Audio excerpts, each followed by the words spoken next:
इस वक्त छत पर बैठी बहुत सुकून महसूस कर रही थी, लेकिन मैं जानती थी कि ये सुकून सिर्फ थोड़ी देर के लिए ही है। जैसे ही मुबश्शिरा बेगम को पता चला कि मैं छत पर हूँ, वो भागती हुई छत पर आ जाएंगी और फिर सबके सामने मुझे डांटेंगी कि मुझे छत पर नहीं जाना चाहिए था। मैंने उन्हें बहुत बार समझाया कि मुझे छत पर जाना बहुत अच्छा लगता है और बहुत सुकून महसूस होता है, लेकिन वो मेरी कोई बात मानती ही ना थी। इसीलिए मैं अक्सर छुपकर छत पर आ जाती और जब तक किसी को पता ना चलता मैं आराम से बैठी रहती। अंधेरी रात और आसमान पर दिखाई देते सितारे मुझे बहुत अच्छे लगते थे। अचानक ही मुझे शोर की आवाज़ सुनाई देने लगी, जिसका मतलब था कि मेरी गैर मौजूदगी का पता चल गया है। इसीलिए अब मेरी तलाश शुरू कर दी गई है। मुबश्शिरा बेगम की आवाज़ छत तक आ रही थी, जिसे सुनकर मुझे शदीद गुस्सा आने लगा। मेरा जी चाह रहा था कि इस वक्त मुबश्शिरा बेगम मेरे सामने हो तो मैं उन्हें छत से नीचे धक्का दे दूं, लेकिन मैं ऐसा नहीं कर सकती थी। शोर की आवाज़ सुनकर भी ढीठ बनी बैठी रही। कुछ ही देर के बाद मुझे सीढ़ियों से कदमों की आवाज़ सुनाई देने लगी। मुबश्शिरा बेगम छत पर नमूदार हुई, शदीद गुस्से में दिखाई दे रही थी। उनके साथ आलिया बेगम भी थीं, जो मुझे देखते ही जल्दी से मेरी तरफ आ गईं और मेरे करीब खड़े होकर गुस्से से मेरी तरफ देखने लगी। उनके गुस्से में छुपा हुआ प्यार भी मुझे दिखाई दे रहा था, लेकिन इस वक्त मुझे मुबश्शिरा बेगम पर शदीद गुस्सा आ रहा था। इसीलिए आलिया बेगम के प्यार को भी नज़रअंदाज कर दिया। तुम्हें कितनी बार कहा है कि छत पर मत आया करो, लेकिन तुम्हें हमारी कोई बात समझ क्यों नहीं आती? अब भी अगर मैं तुम्हारे कमरे में झांक कर ना देखती तो मुझे कैसे पता चलता कि तुम छत पर हो, कमरे में नहीं हो? और अगर कोई हादसा हो जाता तो मेरे इदारे की हर तरफ बेइज्जती होती कि मुबश्शिरा बेगम के यतीम खाने में लड़कियों की हिफाजत नहीं की जाती। हस्बे आदत मुबश्शिरा बेगम शुरू हो चुकी थी और मैं सर झुकाए सुन रही थी। सीढ़ियों पर और भी बहुत सी लड़कियां खड़ी दिखाई दे रही थीं, जो मेरी तरफ बहुत हैरत से देख रही थी कि मुबश्शिरा बेगम के सामने भी डटकर खड़ी हूँ। वो अच्छी तरह से जानती थी कि किसी की जुर्रत नहीं होती कि वो मुबश्शिरा बेगम के सामने आंख उठाकर देख सके। आलिया कब तक यहाँ खड़ी रहेगी? इसे नीचे ले जाओ। और हाँ, वो लड़का, क्या नाम है उसका, जो उस दिन यतीम खाने में खाना देने के लिए आया था, उसे बुलाओ। वो चाहता था कि यतीम खाने की किसी लड़की के साथ उसकी शादी हो जाए। जल्द से जल्द मैं इससे छुटकारा हासिल करना चाहती हूँ। इसकी वजह से मेरे इदारे का सारा इंतज़ाम डिस्टर्ब हो रहा है। गुस्से से आलिया बेगम की तरफ देखते हुए मुबश्शिरा बेगम ने कहा और सीढ़ियों की तरफ बढ़ने लगी। उन्हें अपनी तरफ आता हुआ देखकर लड़कियां तेज़ी से सीढ़ियों से नीचे उतरने लगी। ऐसा हर रोज़ होने लगा था। न जाने क्यों मुझे यतीम खाने की इस इमारत में अपना दम घुटता हुआ महसूस होता था। इसीलिए मैं छत पर आ जाती थी। तुम किसी की बात क्यों नहीं मानती? तुम्हारी इन्हीं हरकतों की वजह से मुबश्शिरा बेगम हर वक्त गुस्से में रहती है और अपना गुस्सा मुझ पर निकालती है। ये छत बहुत खतरनाक है। हर तरफ कितना घना जंगल है, कुछ भी हो सकता है। इसीलिए तो मुबश्शिरा बेगम तुम्हें मना करती हैं। आलिया बेगम ने मेरा हाथ पकड़कर इंतहाई बेबसी से कहा। मुझे उन पर तरस आ रहा था, क्योंकि अक्सर मेरी वजह से उन्हें मुबश्शिरा बेगम से डांट सुनना पड़ती थी। आलिया बेगम, जिन्हें मैं बचपन से ही अम्मा कहा करती थी, उनके बेबस रवैये को देखकर मुझे दुख हुआ। अम्मा, आप लोग ही मेरी बात समझ जाएं। मुझे डर नहीं लगता, ना ही छत पर मेरे लिए कोई खतरा है। आप अच्छी तरह से जानती हैं कि ये छत मुझे कितनी पसंद है। मैं सिर्फ इसलिए छत पर आती हूँ कि सबसे भागकर छत पर बैठ जाऊँ, क्योंकि यहाँ पर सिर्फ मैं होती हूँ, अकेली होती हूँ, और ये सब मुझे अच्छा लगता है। हर बार की तरह एक बार फिर मैंने अम्मा को कायल करने की कोशिश की, लेकिन वो तो कोई बात सुनने के लिए तैयार ही ना थी। इसीलिए मेरा हाथ पकड़कर सीढ़ियों की तरफ बढ़ने लगी। मेरे कमरे में अंधेरा था, लाइट बंद की हुई थी। कमरे में दाखिल होकर अम्मा ने लाइट ऑन कर दी और मुझे बिस्तर की तरफ धकेल दिया। मुझे नींद नहीं आ रही, मैं सोना नहीं चाहती। अपने बिस्तर पर बैठते हुए नाराज से लहजे में मैंने कहा, तुम क्यों अपने साथ साथ मेरी दुश्मन भी बन चुकी हो? तुमने सुन लिया है ना कि मुबश्शिरा मैडम ने क्या फैसला किया है कि वो तुम्हारी शादी कर देना चाहती हैं ताकि तुमसे जान छूट जाए। और सच बताओ तो मैं भी तुमसे तंग आ चुकी हूँ। मेरी कोई बात सुनना तो तुम्हें गवारा ही नहीं है। सामने ही रखी हुई कुर्सी पर बैठकर आलिया बेगम अब शदीद गुस्से में बोल रही थी। मैं नहीं जानती थी कि सबको मेरे साथ क्या दुश्मनी है। मैंने तो कभी किसी को कुछ भी नहीं कहा, लेकिन सब लड़कियां मुझे देखकर डर जाती हैं, मेरे से बात तक करना गवारा नहीं करती। तो फिर मैं क्या किया करूं? मैं छत पर चली जाती हूँ। खुली जगह पर खुले आसमान के नीचे बैठकर मुझे अच्छा लगता है, लेकिन मेरी खुशी तो किसी से बर्दाश्त ही नहीं होती। अम्मा के गुस्सा करने पर मैं भी गुस्से में आ गई और जो भी मुंह में आया बोलने लगी। आलिया बेगम शदीद गुस्से में मेरी तरफ देख रही थी। क्या कहा तुमने? तुम किसी को कुछ नहीं कहती? तुम्हें रिदा याद है ना? और रिदा के साथ तुमने क्या किया था, वो याद है या नहीं? तुमने उसे पानी वाली टंकी में उल्टा लटका दिया था। अगर उसने तुम्हारे साथ कोई मजाक कर ही दिया था तो फिर तुमने उसे इतनी बड़ी सजा दी। वो मर भी सकती थी और तुम कहती हो कि तुम किसी को कुछ नहीं कहती। आलिया बेगम ने मेरी तरफ देखते हुए इंतहाई गुस्से से मुझे कहा। अपने ऊपर इतना बड़ा इल्ज़ाम सुनकर एक बार फिर मैं गुस्से में आ गई। मैंने आपसे कितनी बार कहा है कि मैंने उस लड़की को टंकी में नहीं लटकाया था, और ना ही मैं जानती हूँ कि ऐसा किसने किया था। मुझ पर इल्ज़ाम मत लगाएं। हर बार की तरह मैंने अपना दिफा किया। तुम्हारा दिमाग बिल्कुल उलट चुका है। जब वो लड़की खुद इस बात का एतराफ़ करती है, बार बार कहती है कि तुमने ही सब कुछ किया था, तो फिर इसमें इल्ज़ाम वाली कौन सी बात है? अच्छा, अगर तुम रिदा की बात मानने से इनकार कर रही हो तो मुझे ये बताओ कि सफाई करने वाली मासी परवीन को किसने अलमारी में बंद किया था, और वो खाना बनाने वाली मासी रुकैया का सारा खाना किसने गिरा दिया था? गुस्सैली निगाहों से मेरी तरफ देखते हुए आलिया बेगम ने पूछा। मैं नहीं जानती कि ये सब गलत काम कौन करता है और फिर मुझ पर इल्ज़ाम क्यों लगते हैं, क्योंकि मैंने ऐसा कोई काम ही नहीं किया जिससे किसी को कोई नुकसान पहुंचता हो। इंतहाई लापरवाह अंदाज से मैंने जवाब दिया और बिस्तर पर लेटकर आंखें बंद कर ली। इसका मतलब था कि मैं अब कोई और बात नहीं सुनना चाहती। आलिया बेगम कुछ देर तक कमरे में बैठी रहीं और फिर लाइट ऑफ करके कमरे से बाहर चली गई। दरवाज़ा बंद होने की आवाज़ पर मैंने आंखें खोल ली और दोबारा उठकर बैठ गई। जिस कुर्सी पर आलिया बेगम बैठी थी, अब उस पर कमाल अहमद बैठा हुआ दिखाई दे रहा था और मेरी तरफ देखकर मुस्कुरा रहा था। तुमने इतनी देर कर दी आने में, क्यों आए हो? अब वापस चले जाओ। तुम्हारी वजह से मुझे इतनी डांट सुनना पड़ती है। कमाल की तरफ देखते हुए मैंने इंतहाई गुस्से से कहा। तुमसे किसने कहा था मुझसे मिलने के लिए छत पर चली जाओ? जब तुम्हें पता है कि मैं हर रोज़ तुम्हारे कमरे में आ जाता हूँ, तो फिर तुम छत पर क्या लेने के लिए गई थी? कभी देर हो जाती है, सब्र करना भी सीख लो। तुम में एक ज़रा सा भी सब्र या बर्दाश्त करने की आदत नहीं है, जो तुम्हारे लिए नुकसानदेह भी साबित हो सकती है। मेरी तरफ देखते हुए कमाल ने इंतहाई संजीदगी से कहा, जबकि मुझे उस पर गुस्सा आ रहा था। एक दिन तुम्हारी ये देर मुझे बहुत बड़ा नुकसान पहुंचा देगी।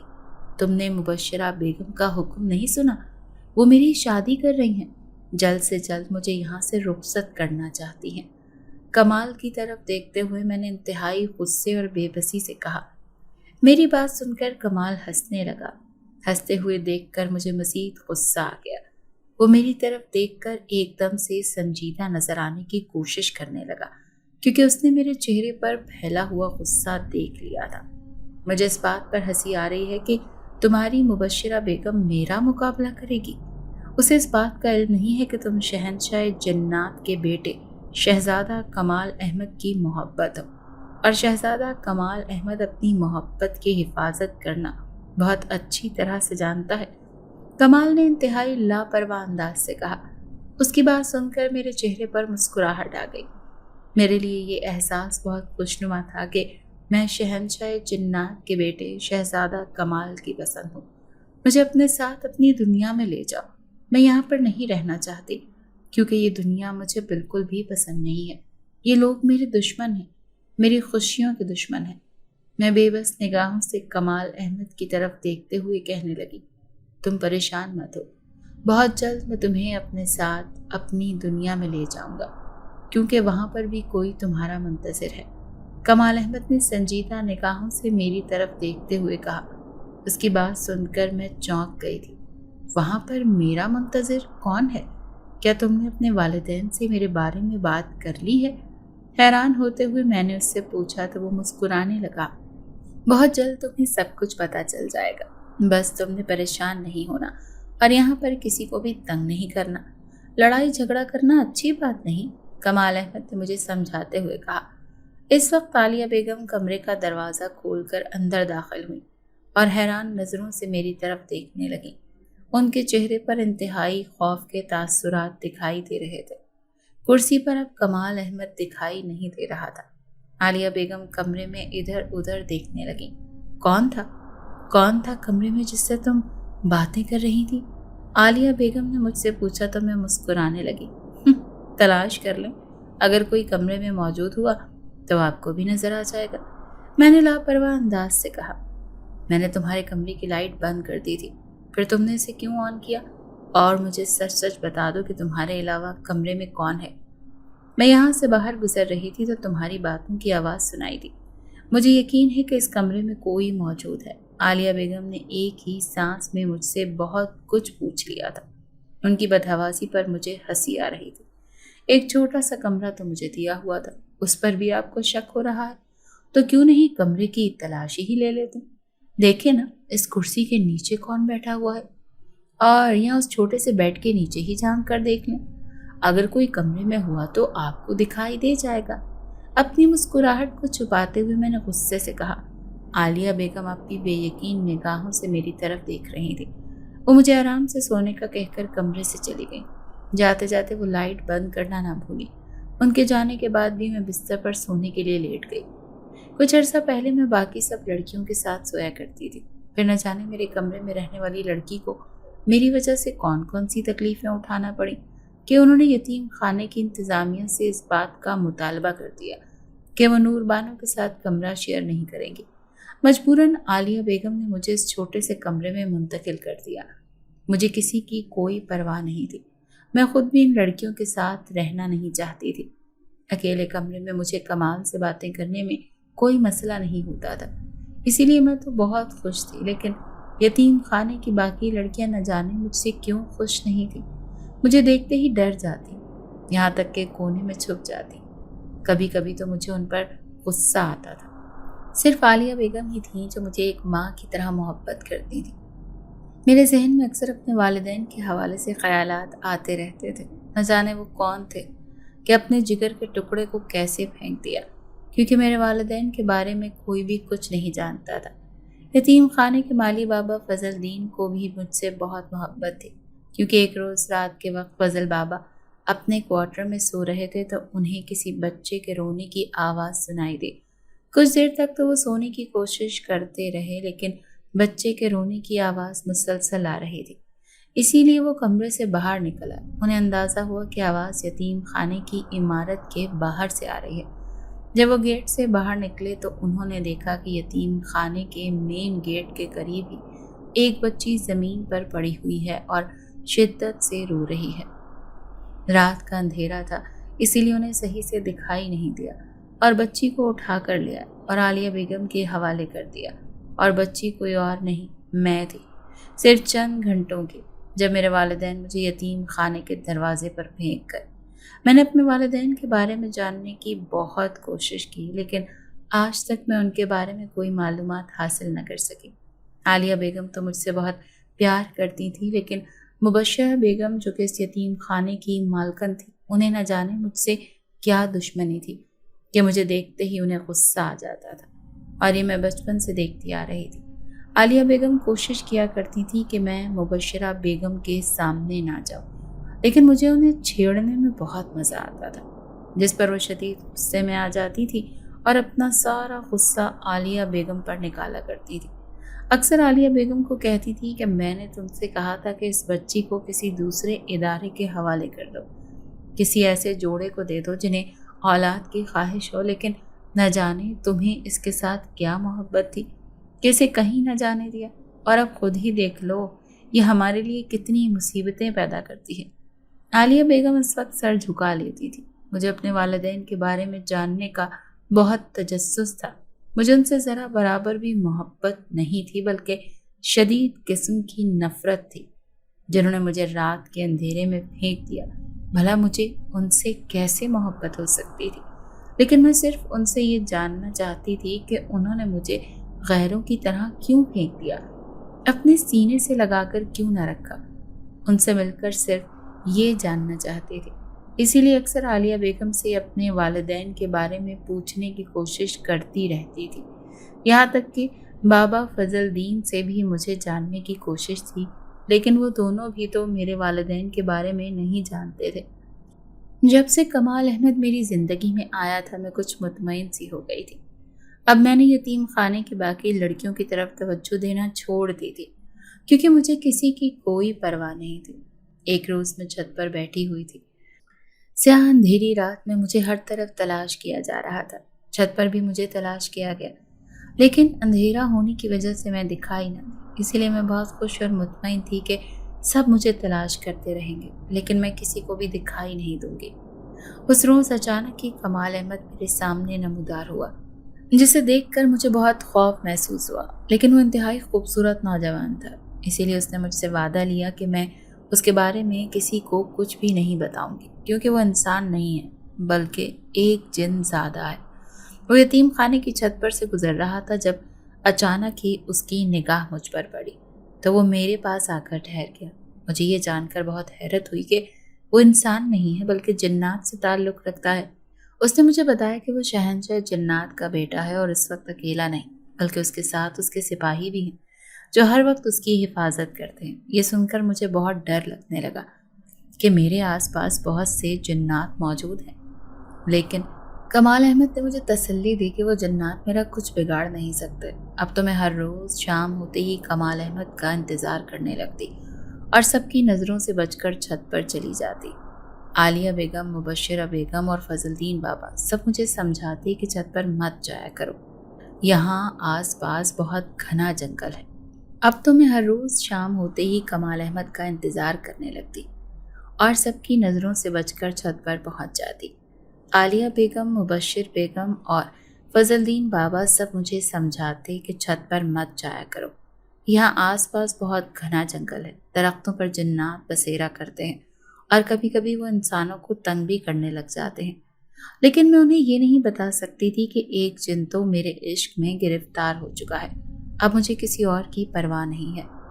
مبشرہ بیگم نے تو میرا راستہ روکنے کے لیے چھت کے دروازے کو تالا بھی لگا دیا، لیکن کمال احمد کے سامنے تالے کی کیا حیثیت تھی؟ وہ انگلی کے اشارے سے تالا کھول دیتا۔ سب بہت حیران تھے کہ میں تالا کیسے کھول لیتی ہوں۔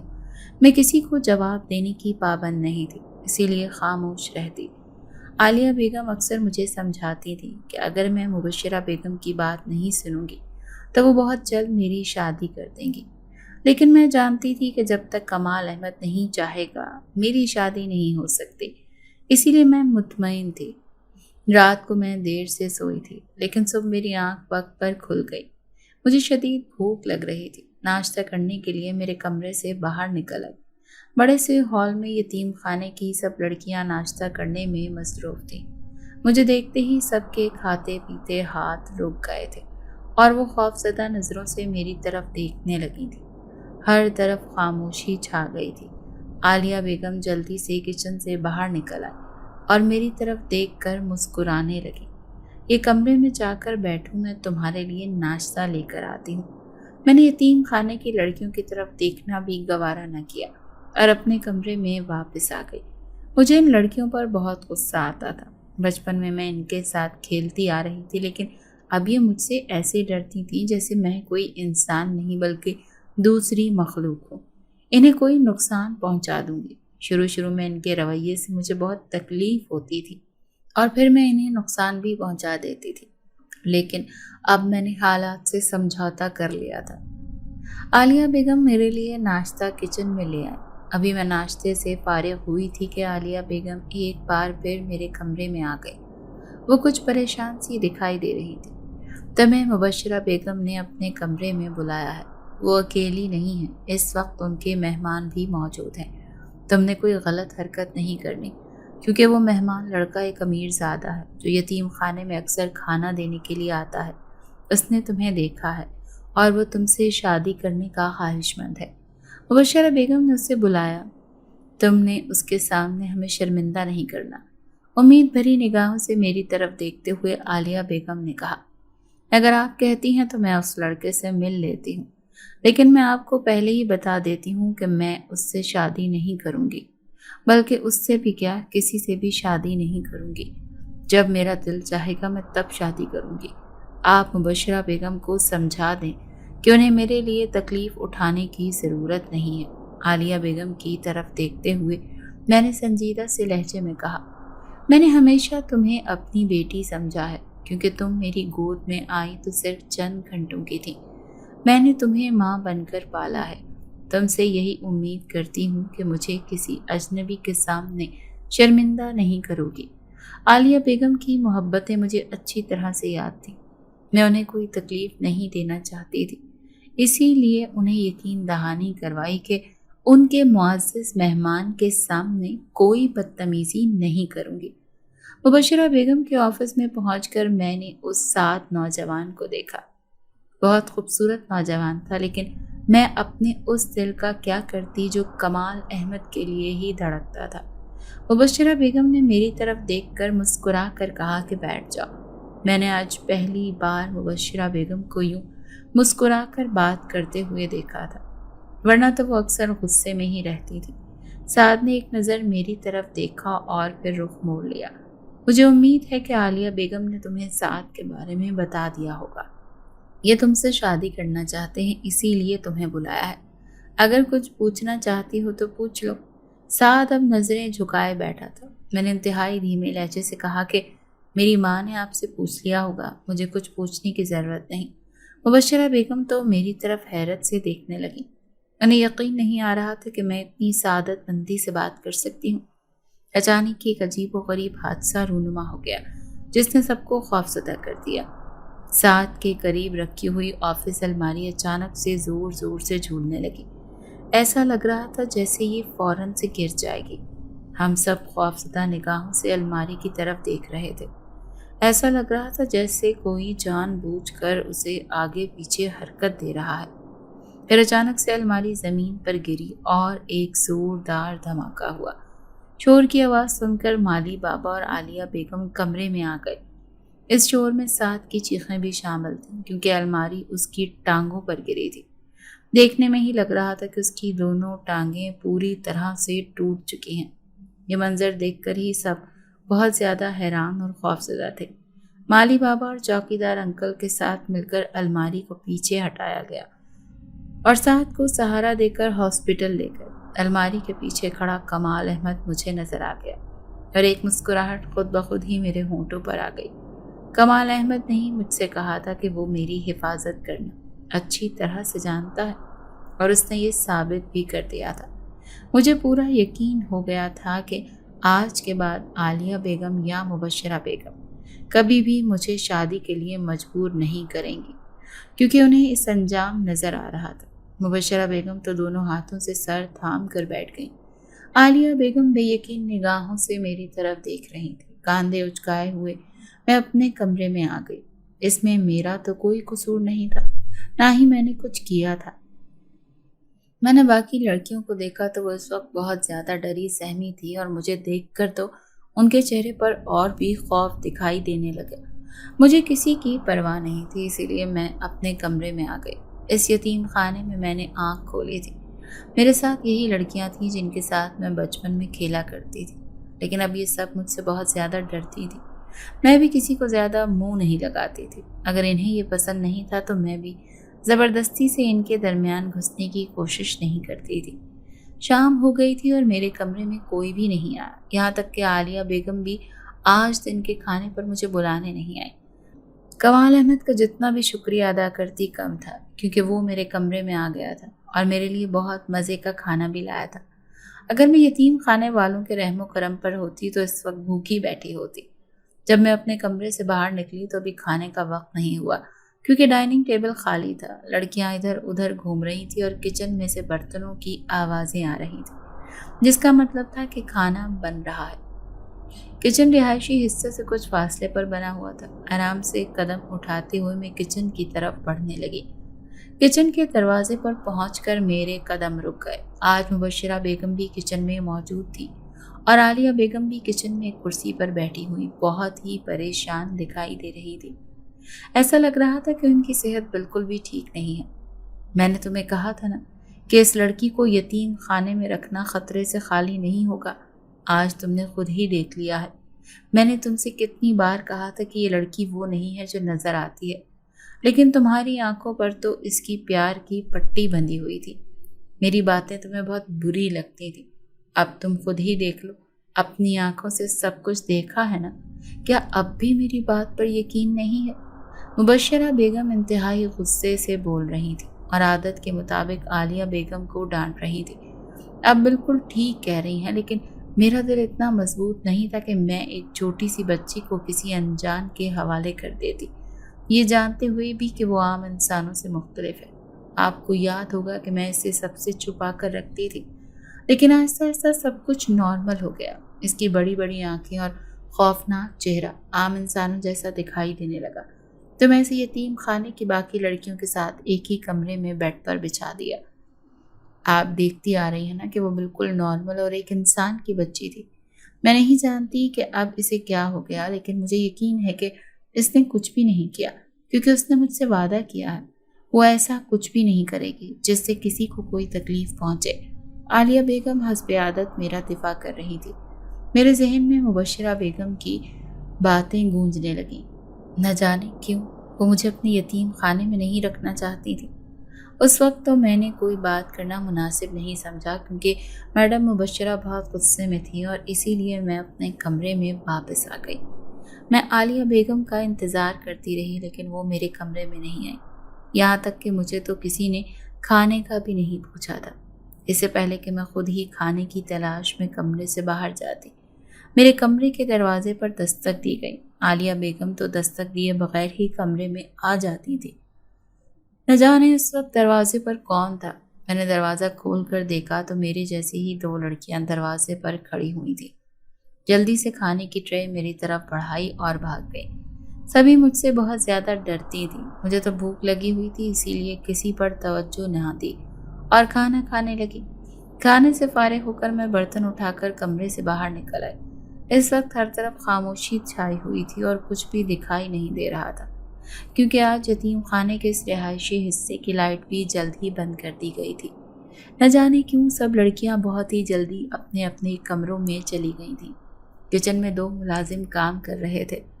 مجھے دیکھ کر دونوں گھبرا گئے۔ میں نے جلدی سے برتن کچن شیلف پر رکھے، دروازے سے باہر نکل آئی۔ پیچھے مڑ کر بھی نہ دیکھا کہ وہ میرے بارے میں کیا باتیں کر رہے ہیں۔ میں کچھ بھی سننا نہیں چاہتی تھی۔ آج سارا دن عالیہ بیگم میرے کمرے میں نہیں آئی، جس کا مجھے شدت سے احساس ہو رہا تھا۔ بچپن سے لے کر آج تک کبھی ایسا نہیں ہوا تھا کہ وہ مجھ سے کبھی ناراض ہوئی ہوں، لیکن آج وہ شاید مجھ سے ناراض تھی، کیونکہ میں نے وعدہ کیا تھا کہ ان کے معزز مہمان کے سامنے کوئی بدتمیزی نہیں کروں گی۔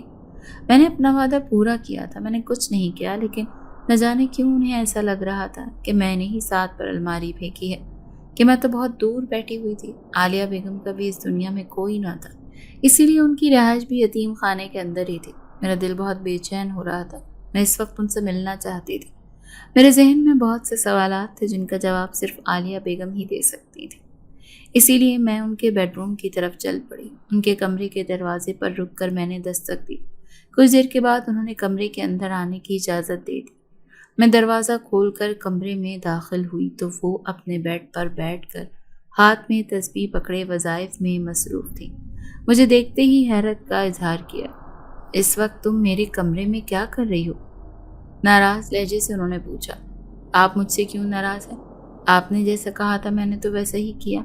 सारा दिन आपका इंतज़ार करती रही, लेकिन आप मेरे कमरे में नहीं आई, और आज तो सभी बहुत जल्दी अपने अपने कमरों में चली गई हैं। ऐसी क्या बात हो गई है? मुझे भी तो कुछ पता चले।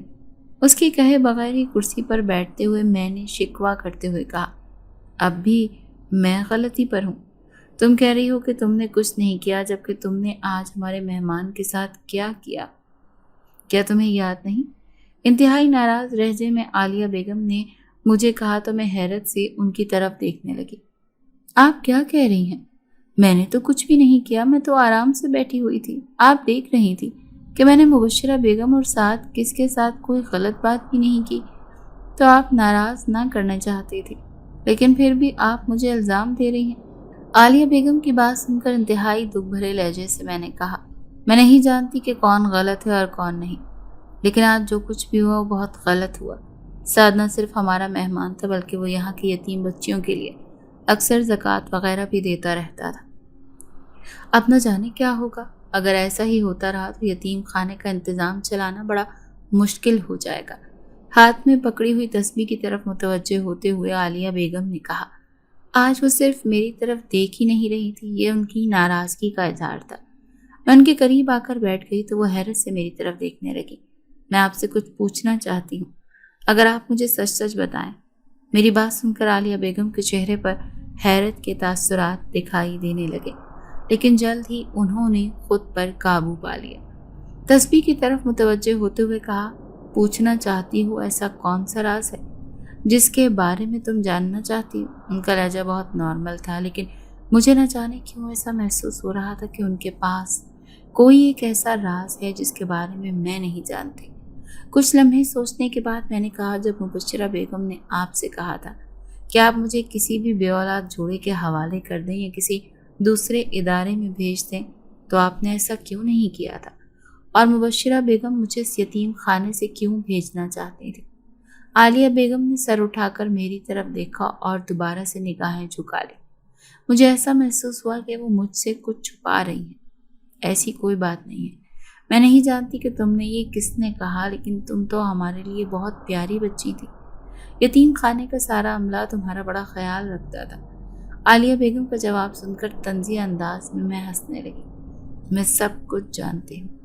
यतीम खाने का अमला मेरा कितना ध्यान रखता था। आपको झूठ बोलने की ज़रूरत नहीं है। आज तो मैंने खुद ही सब कुछ सुन लिया है। मुबश्शिरा बेगम आपको आपकी गलती का एहसास दिलवा रही थी। मेरा शिकवा सुनते ही आलिया बेगम ने जल्दी से नज़रें उठाकर मेरी तरफ देखा, पर परेशान होने की कोई ज़रूरत नहीं। जब तक तुम नहीं चाहोगी कि तुम्हारी कहीं शादी होगी, और ना ही कोई तुम्हें मजबूर करेगा। बस आज के बाद तुमने किसी को नुकसान नहीं पहुंचाना।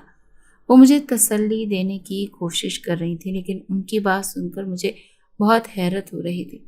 मैं बार बार उन्हें ये बता रही थी कि मैंने कुछ नहीं किया, लेकिन उन्हें मेरी बात पर यकीन क्यों नहीं आ रहा था। आप मुझे सच बता दें ताकि मुझे भी यकीनन हकीकत का पता चल जाए। आलिया बेगम ने एक लंबा सांस लेते हुए दीवार पर लगी हुई घड़ी पर देखा और फिर अपने बिस्तर पर लेट गई। मैं अब सोना चाहती हूँ, बाकी बातें हम बाद में करेंगे। अभी तुम भी जाओ और आराम करो। मुझे ये बात समझने में देर न लगी कि आलिया बेगम मुझे कुछ नहीं बताना चाहती, इसीलिए मैं खामोशी से कमरे से बाहर निकल आई। अपने कमरे में आकर मैं कमाल अहमद का इंतज़ार करने लगी। कुछ ही देर के बाद कमाल आ गया। वो आज बहुत खुश दिखाई दे रहा था। उसे देखते ही मुझे गुस्सा आ गया, क्योंकि उसकी वजह से सब लोग ये समझ रहे थे कि मैंने ही साहत को ज़ख्मी किया है। ये सब क्या किया था? हमारे यतीम खाने में आने वाले मेहमान को तुमने ज़ख्मी कर दिया, यहाँ तक उसकी टांगें तोड़ दी। तुम्हें ये सब करने का किसने कहा था? गुस्से से मैंने पूछा तो कमाल के चेहरे पर फैली हुई मुस्कुराहट एकदम से गायब हो गई और वो गुस्से में आ गया। तुमसे कहा था ना कि तुम मेरी पसंद हो। अगर कोई तुम्हारी तरफ आंख उठाकर भी देखेगा, ये मुझसे बर्दाश्त नहीं होगा। इसीलिए साथ को ऐसा सबक सिखाया है कि दोबारा वो इस इमारत की तरफ आने से पहले 1000 बार सोचेगा। कमाल अहमद ने गुस्से को जब्त करते हुए इंतहाई तेजी से कहा, اس کے ساتھ بحث کرنا فضول تھی، اسی لیے میں آرام سے بیٹھ گئی۔ تم تیاری کر لو، بہت جلد میرے ساتھ جانا ہوگا، لیکن ایک بات یاد رکھنا کہ یہاں سے جانے کے بعد تمہاری واپسی نہیں ہوگی، تمہیں ہمیشہ کے لیے ہمارے ساتھ رہنا پڑے گا۔ کمال نے میرے قریب بیٹھتے ہوئے کہا، میں تو اس ماحول سے اور یہاں کے سب لوگوں سے بہت تنگ ہوں۔ میں تم سے کبھی نہیں کہوں گی کہ مجھے واپس لے کر چلو، کیونکہ میں تمہاری اس دنیا میں رہنا چاہتی ہوں جہاں پر تم خوش رہو۔ محبت بھرے لہجے سے میں نے جواب دیا۔ ایسے لگتا تھا کہ اس پوری دنیا میں صرف کمال احمد ہی ایک ایسا شخص ہے جس سے میں اپنے دل کی ہر بات کہہ سکتی ہوں۔ آج یتیم خانے میں صبح بہت جلدی ہو گئی تھی۔ میں گہری نیند میں سو رہی تھی جب مجھے باتوں اور چلنے پھرنے کی آوازیں سنائی دینے لگیں۔ مجھے بہت حیرت ہو رہی تھی کہ رات کو لڑکیاں جلدی سو گئیں اور صبح بہت جلدی اٹھ گئی تھیں۔ نہ جانے کیا ہونے والا تھا۔ گھڑی پر وقت دیکھا تو ابھی صرف صبح کے 6 بجے تھے، لیکن یتیم خانے میں ایسے چہل پہل تھی جیسے دوپہر کے 12 بج گئے ہوں۔ میں دوبارہ سونے کی کوشش کرنے لگی۔ دیر بعد عالیہ بیگم کمرے میں داخل ہوئی اور مجھے جلدی سے اٹھنے کے لیے کہا۔ ایسی بھی کیا جلدی ہے، میں بھی اٹھنا نہیں چاہتی، مجھے نیند آ رہی ہے۔ ناشتہ تو 9 بجے ملے گا، اس وقت آپ کیوں اس طرح سے دیکھ رہی ہیں؟ نیند سے ڈوبے ہوئے لہجے میں نے کہا، تمہیں شاید دل نہیں ہے کہ آج پیر صاحب تشریف لا رہے ہیں، اسی لیے صبح سے ہی یتیم خانے کی صفائی کی جا رہی ہے۔ سب کمرے صاف کر دیے ہیں اور اب باہر کے حصے کو صاف کیا جا رہا ہے، اسی لیے تم بھی اٹھو تاکہ تمہارے کمرے کو بھی صاف کر دو۔ تمہیں بھی کوئی اچھا سا لباس پہن لینا۔ پیر صاحب کی آمد کا سن کر مجھے حیرت ہوئی تھی، کیونکہ اس سے پہلے تو میں نے کبھی کسی پیر صاحب کا ذکر نہیں سنا تھا۔ عالیہ بیگم نے مجھے حیرت میں ڈوبا ہوا دیکھ کر کہا، پیر سمیع اللہ بیگم کے بہت قریبی رشتہ دار ہیں اور وہ انہی سے ملنے کے لیے آ رہے ہیں۔ سب عالیہ بیگم کے کہنے کے مطابق میں نے کیا اور لباس تبدیل کر کے ایک بار پھر بیڈ سے ٹیک لگا کر بیٹھ گئی۔ مجھے ابھی بھی نیند آ رہی تھی۔ عالیہ بیگم میرے لیے ناشتہ لے آئیں۔ اس وقت ناشتے کا موڈ بالکل بھی نہیں ہو رہا تھا، لیکن بعد میں ناشتہ نہیں ملنا تھا، اسی لیے نہ چاہتے ہوئے بھی میں کھانے لگی۔ پیر صاحب کی آمد پر پھولوں سے ان کا استقبال کیا اور پھر ایک کمرے میں پیر صاحب کو بٹھا دیا گیا۔ مجھے پیر صاحب سے کوئی دلچسپی نہیں تھی، اسی لیے اپنے کمرے میں چلی گئی۔ تھوڑی دیر کے بعد عالیہ بیگم آ گئیں اور میرا ہاتھ پکڑ کر ان کے کمرے میں لے گئیں جہاں پیر صاحب اور مبشرہ بیگم بیٹھی ہوئی تھی۔ پیر صاحب نے میری طرف دیکھا تو حیرت سے دیکھتے ہی رہ گئے اور کبھی مبشرہ بیگم کو حیرت سے دیکھتے رہ گئے۔ مجھے اپنے بالکل سامنے بٹھا لیا۔ پیر صاحب کو ملنا بھی نہیں چاہتی تھی، لیکن اب مجھے ان کے سامنے بٹھا دیا گیا تھا۔ میری طرف غور سے دیکھنے کے بعد پیر صاحب نے آنکھیں بند کر کے کچھ پڑھنا شروع کر دیا اور پھر مجھے پھونک مار دی۔ اچانک مجھے ایسے لگا جیسے میرا جسم تبدیل ہو رہا ہے۔ میں خود بخود بہت سی تبدیلیاں رونما ہوتی دیکھ رہی تھی۔ اپنے ہاتھوں کو دیکھ کر میں خود بھی گھبرا گئی۔ میں خوبصورت نازک ہاتھ اس وقت بہت خوفناک اور کراہیت امیز لگ رہے تھے۔ ان پہ بہت لمبے لمبے بال اور رنگت انتہائی سیاہ تھی۔ عالیہ بیگم کی چیخوں کی آواز مجھے سنائی دی، لیکن اس وقت میں ان کی طرف گردن موڑ کر دیکھ بھی نہیں سکتی تھی۔ ایسا لگ رہا تھا کہ مجھے کسی نے پکڑا ہوا ہے۔ یہ ہے تمہارا اصل روپ، پیر صاحب نے میری طرف دیکھ کر مسکراتے ہوئے کہا، لیکن میں بالکل بھی سمجھ نہیں پا رہی تھی کہ اچانک یہ مجھے کیا ہو گیا ہے۔ میں بالکل سچ کہتی تھی کہ یہ انسان نہیں ہے، کیونکہ جب پہلی بار ہم نے تمہیں دیکھا ہم بہت ڈر گئے تھے۔ اس کا چہرہ عام بچوں جیسا نہ تھا، لیکن یہ سب بہت معصوم لگ رہی تھی، اسی لیے عالیہ بیگم نے اسے پالنے کا فیصلہ کیا، جبکہ میں اس حق میں نہیں تھی۔ نہ جانے کیوں مجھے اس سے ڈر لگ رہا تھا۔ وہی ہوا جس کا ڈر تھا، یہ انسان نہ تھی، لیکن برسوں سے ہمارے درمیان میں رہ رہی ہے۔ مبشرہ بیگم نے میری طرف دیکھتے ہوئے انتہائی خوفزدہ لہجے میں کہا۔ مجھے اب تک کچھ سمجھ نہیں آ رہی تھی کہ میرے ساتھ کیا ہو رہا ہے۔ اچانک ہی کمال احمد نہ جانے کہاں سے آ گیا۔ اسے دیکھ کر پیر صاحب مسکرانے لگے۔ میں تو سمجھ رہا تھا کہ میرے قبضے میں صرف ایک جنزادی آئے گی، لیکن یہاں پر تو ایک شہزادہ جنزادہ بھی آ گیا ہے۔ اب یہ دونوں ہمیشہ کے لیے میرے غلام بن جائیں گے۔ پیر صاحب تو کمال احمد کو دیکھ کر خوشی ہو گئے۔ شاید تم جانتے نہیں کہ میں کوئی عام جنزاد نہیں ہوں جو تمہارے قبضے میں آ جاؤں گا۔ میں صرف اور صرف اسے لینے یہاں پر آیا ہوں۔ تمہارے لیے یہی بہتر ہے کہ میرے راستے میں مت آنا۔ برسوں پہلے میرے والدین اسے خود یتیم خانے کے سامنے پھینک کر گئے تھے، کیونکہ اس لڑکی کے والدین بھی جنات کی دنیا چھوڑ کر انسانوں کے درمیان میں بس گئے تھے۔ ان دونوں کے قبیلوں سے بغاوت کرتے ہوئے پسند کی شادی کی اور پھر اپنی جان بچانے کے لیے انسانوں کے درمیان میں آ گئے۔ لیکن اچانک موت کی وجہ سے یہ لڑکی بالکل اکیلی رہ گئی۔ یہ انسانوں کے درمیان میں رہ رہی تھی، اسی لیے اسے یتیم خانے میں چھوڑ دیا گیا تھا۔ لیکن ایسا ہرگز نہیں تھا کہ ہم اس کی طرف سے غافل تھے۔ اسے اپنے ساتھ لے جانے کے لیے آیا ہوں۔ اگر تم نے میرے راستے میں رکاوٹ بننے کی کوشش کی تو جان سے ہاتھ دھو بیٹھو گے۔ میرے ذہن میں آنے والے تمام سوالات کے جوابات کمال احمد نے دے دیے تھے۔ پیر صاحب نے مجھے اور کمال کو اپنا غلام بنانے کے لیے عمل شروع کر دیا، لیکن پھر نہ جانے اچانک سے کمال نے ایسا کیا کہ اس کے اوپر ایک لوہے کا پنجرا آ گیا جس میں وہ قید ہو گئے۔ وہ کمال احمد کو دھمکیاں دے رہے تھے کہ وہ اس پنجرے کو ہٹا دیں ورنہ وہ سب کو جلا کر راکھ کر دیں گے، لیکن کمال احمد کو کوئی پرواہ نہیں تھی۔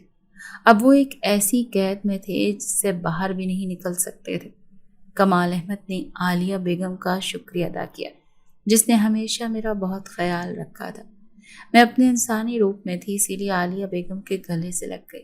مجھے ان سے دور جاتے ہوئے بہت تکلیف سی محسوس ہو رہی تھی، لیکن مجھے ہمیشہ سے ایسا ہی محسوس ہوتا تھا کہ میں اس دنیا کی نہیں ہوں، مجھے یہاں سے چلے جانا چاہیے، لیکن مجھے اپنی حقیقت کا علم نہیں تھا۔ کمال احمد بچپن ہی سے میرے ساتھ تھا۔ میں اکثر اسے اپنے ساتھ دیکھا کرتی تھی، لیکن میں کسی کو بتا نہیں سکتی تھی۔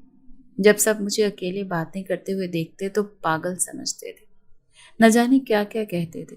مبشرہ بیگم سے بھی میں نے اپنی بدتمیزیوں کی معافی مانگی تو انہوں نے مجھے معاف کر دیا۔ کمال احمد کا ہاتھ پکڑ کر میں ایک نئے سفر پر چل پڑی تھی، کیونکہ مجھے یقین تھا کہ کمال احمد مجھے جہاں لے کر جائے گا وہ جگہ میرے لیے بہت بہترین ہوگی۔ اگر وہ مجھے کسی جنگل میں بھی لے جاتا تو مجھے کوئی پرواہ نہ ہوتی۔ سب سے زیادہ ضروری کمال احمد کا ساتھ تھا۔ میری خوش نصیبی تھی کہ وہ کوئی عام جن ذات نہیں بلکہ شہنشاہ جنات کا بیٹا تھا۔ میں نے ایک یتیم خانے کے گھٹن زدہ ماحول میں پرورش پائی تھی۔ میں کبھی سوچ بھی نہیں سکتی تھی کہ میں فضاؤں میں اڑ سکتی ہوں۔ کمال احمد کی دنیا بہت حسین تھی، جہاں میرے لیے خوشیاں باہیں کھولے کھڑی تھی۔